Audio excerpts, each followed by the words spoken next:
going to speak about polymorphic typestate for session types. Thank you. Yeah, thank you for the introduction. Actually, I would like to take you back like about 15 years. The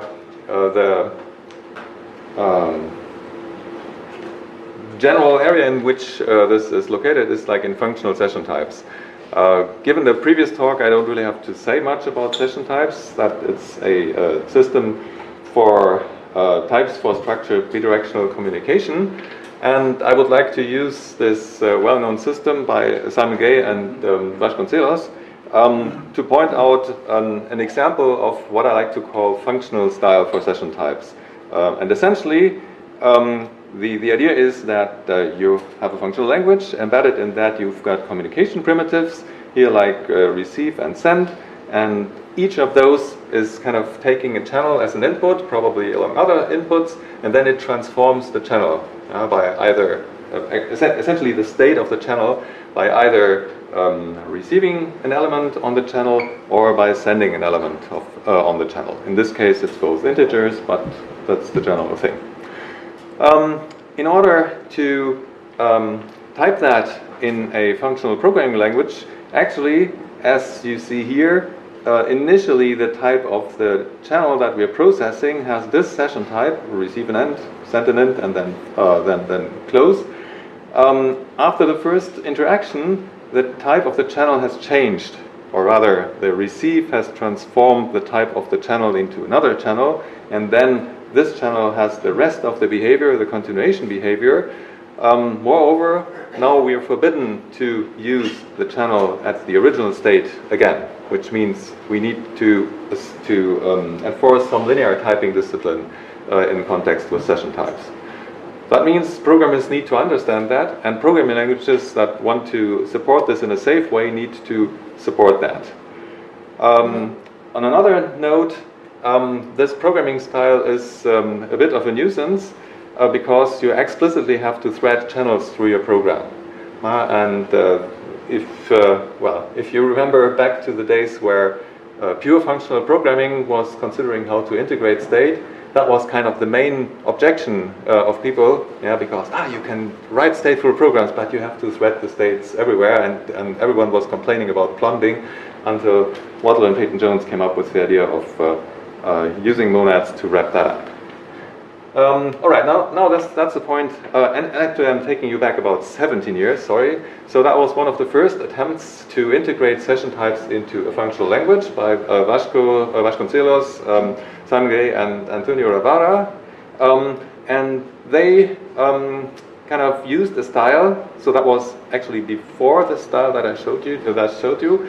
They used a style that I like to call imperative style. Where your program looks, nowadays you would say it looks pretty much like Python, right? So you take a channel and then you apply your receive and send operations on that seemingly same channel. And I would argue this is like the style. If you write a C program, you obtain some sort of network endpoint while you just apply your operations on kind of the same thing, and it changes state underway. This is going on here as well. And the way that the state change is managed is in a way that nowadays you would probably call a type-state system. So what you do is you augment channel types with an identity, and then you have a separate, let's call it type-state environment that keeps track of the current state of this channel identity. And then you can regard this as some kind of pre- and post-condition of the function. And essentially, internally in this type state, the same changes happen as you've seen in the previous slide. Right, and they work this out. It's a pretty complex type system already. The linearity isn't visible anymore in the user program, but still the type checker has to deal with it, so it's hidden in the session state or type state. But for the programmer, on the surface it looks pretty nice because the programmer only doesn't have to worry about, not obviously worry about linearity, but they just deal with unrestricted channel references. And there is no explicit threading necessary for the side of the programmer. Well, unfortunately, and it's not meant in any bad way, so that was like the first attempt to do this. This system has some severe limitations. For example, the channel identities that are used are kind of fixed. So essentially it's a simply typed system. Then there are separate rules for transmitting data or channels, because fairly different things have to happen, as I will get to later on. If you transmit a pure piece of data, like a number, or if you transmit a channel, which the system was already capable of doing. Moreover, there was some lack of abstraction facilities. For example, it wasn't possible to abstract over the creation of a channel. And the system that we are proposing, that this paper is about, it's called PolyVGR, for the lack of a better name. Here we try to, well, we actually lift all those limitations. And the main power tool that we're using here is polymorphism. So it's universal quantification over identities. Then, in order to keep track of unifying the rules for transmitting anything, we employ a higher order type system with something that we call shapes, which hopefully gets to. And then the channel creation, we are modeling that in a way that should be familiar nowadays. Namely, we are using existential quantification to model some sort of freshness in the rules. So as an example here, the server that we looked at before, it's getting a type like this. So you can still see a reminiscence to the type state that you had in the previous system. But now the alpha, the kind of identity of the channel, that's quantified over. I'm going to get more into that, but this kind annotation in a way essentially tells you what kind of thing you're quantifying over. And DOM-X tells us you're quantifying over something that contains exactly one channel. But I will get into the explanation of that. So moreover, since we have polymorphism around, we can also get rid of the simple types here in typing this function and making it more compositional by also quantifying over the continuation session.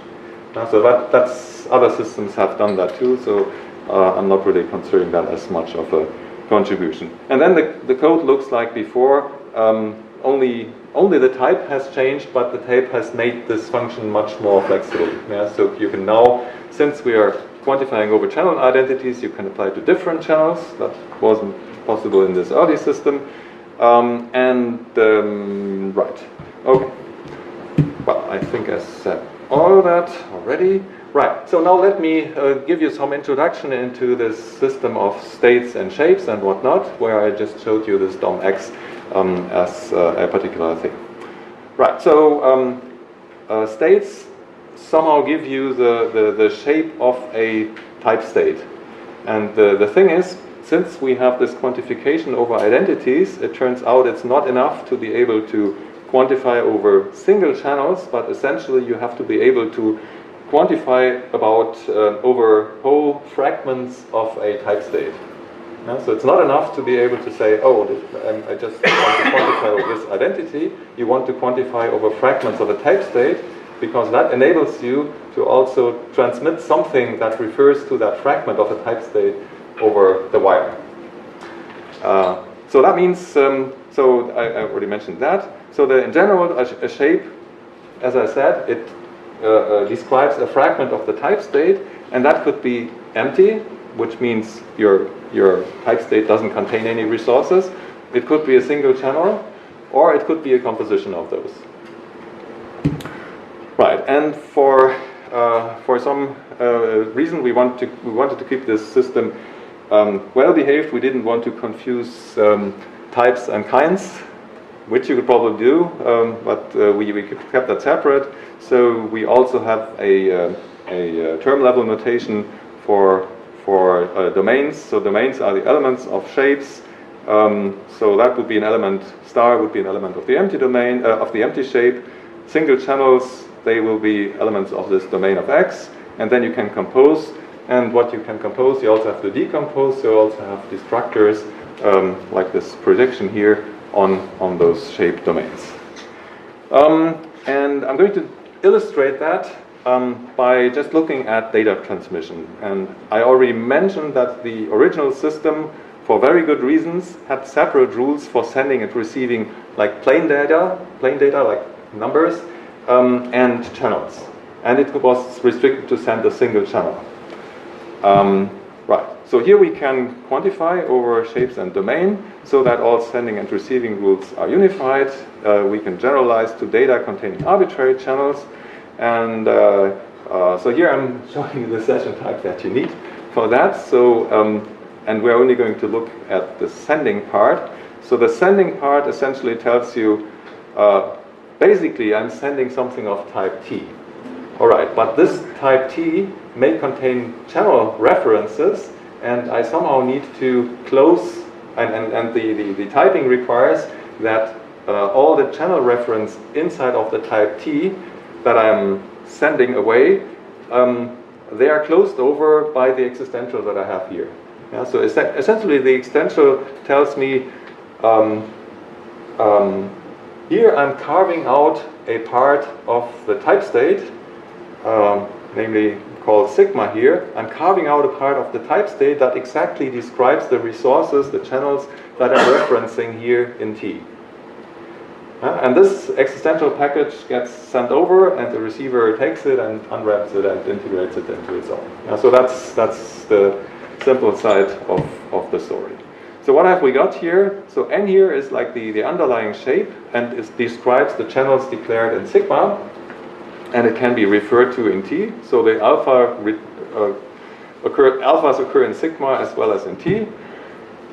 Then sigma, that's the transmitted state, the fragment of the type state that's going to be transmitted, and it will refer to alpha, and I'll show you an example on the next slide. Similarly, the type, it also needs to refer to these types, and typically, and that's where the higher order bit comes in that I mentioned in the beginning, typically we express T as a type function applied to alpha, so the thing that we abstracted over, and sigma we also define that as a type function also applied to this same alpha. So here, if you use the typings in practice, this is going to be a lot more. It looks like you're applying the same template over and over. But yeah, anyway, right, and this function we can also abstract over that. That's kind of the latest thing. Right. So what does it look like? So here this is the typing rule we've got for sending, and essentially, if I will guide you through that, and you will see how the single elements that I mentioned before are going to work. So the judgment works as follows. So we have some variables in gamma which are not so interesting right now. So sigma, that's the current type state, the current state of all the channels that are around. That's here, and essentially what I have to do in order to send something. Let's see, we want to send something of type T. That's the V1, and we want to send it on the channel named by V2. So that's named by some D, and D has type or kind. Let's stick with kind. Has kind dom x. So that means D just talks about one channel. And that's the only thing where I can apply the send operation to. I mean, if I have more than one channel, what does it mean to send something in it? So that's that. So moreover, now I'm getting to the stuff that I'm sending. Moreover, this type template here actually matches with the type of V1 that I want to send. Yeah, so V1 has type T, and the template type here matches with T after I substituted the channel domain for the abstraction here. Right. Okay. Right. And that's essentially it. So I make sure that this state that this type state fragment that I want to send along with my payload, that matches the type state that comes in. So this is completely consumed. So on the output, this sigma is kind of gone, And what we are left with is just we have a single channel, that's the D here pointing to S, that's the continuation session type, and we're returning unit, as you would expect from a send operation. As an example, suppose that we want to send a value that contains two channels, right? So in that case, we need to describe the shape of that channel by a composition of X and X, which means, well, there's going to be two channels. Then sigma prime is going to be a function. Sigma prime, it's dependent here on the alpha prime, and it needs two bindings. But since the shape works out, it's fine. So we can. So that's kind of the identity of the first channel that's contained in T. Well, you need some little bit of evaluation during type checking here, but in our implementation that all works out. And you describe the type of the payload in the same way. So the channel that is contained in T prime, that is just the first projection of alpha prime, and that's the second projection. Now, and after the substitution, it comes out nicely. So you get this sigma, and you get this type of your payload, and then things just work out nicely. And right, channel creation. I think I'm a bit late, delayed. So in channel creation, it's just what probably most of you would expect. So in the typing judgment, there is a compartment that is essentially quantified, and that's essentially where the newly created domain, where the newly created state elements are quantified over. And then here we start out, we have nothing in the state before we accept some connection. And then afterwards, we have created a channel, and that channel is bound to the identity alpha with the proper session type, and then we just return the channel of that identity. And hopefully our continuation is sufficiently polymorphic so that it can deal with this new created channel. And that's easy to abstract over because our function type also contains this existential quantification and so on. All right. Yeah, but that actually gets me to the end. So this calculus overcomes pretty much the restrictions of the previous imperative session calculi. So the main tool is really a restricted version of higher order polymorphic types. You might wonder about the connection to well, first to the previous work. Well, it's a strict extension, but you might also wonder about the connection to the functional calculus that I mentioned on like the second slide by Gay and Vasconcelos. And indeed, there are type and semantics preserving translations between that functional style and the programs in this system. What we would like to do is we would like to extend those. All right, and we did this in previous work, but we did it for a simpler system where the type system was not yet as polymorphic as this. So that's still left to do to extend that translation to this polymorphic calculus. Then other things you might want to also in the linear type system of Gay and Vasconcelos is really simple to extend it with algebraic data types and to speak about list of channels, and you could write functions that process lists of channels. That is also possible here, and I think there is an example of that. There used to be an example of that in the paper, but maybe we had to cut it out due to space limitations. Essentially, it gets fairly hairy, but you can still do that. We also have a type checker implemented, so you can actually play around with that and be happy with very large types. Well, thank you for your attention. That's all.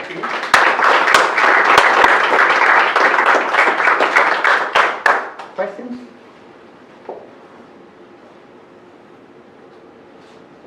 Yes, please.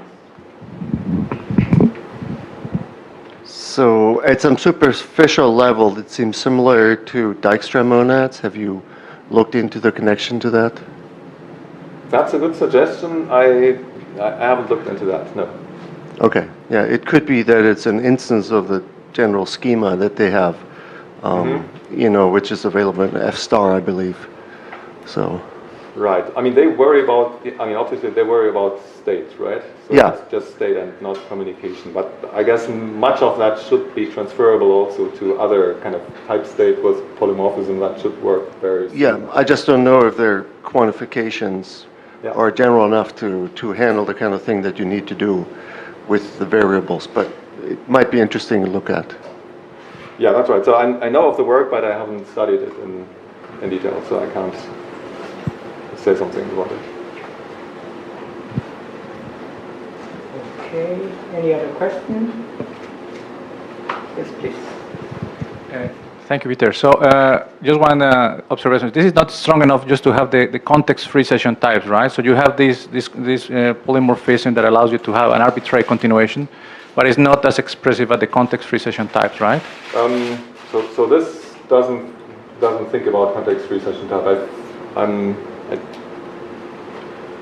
Oh, it beats me if we even have recursion in that system. Okay. I would have to check that. Okay. I would have to check it again. No problem. Thanks. Other questions?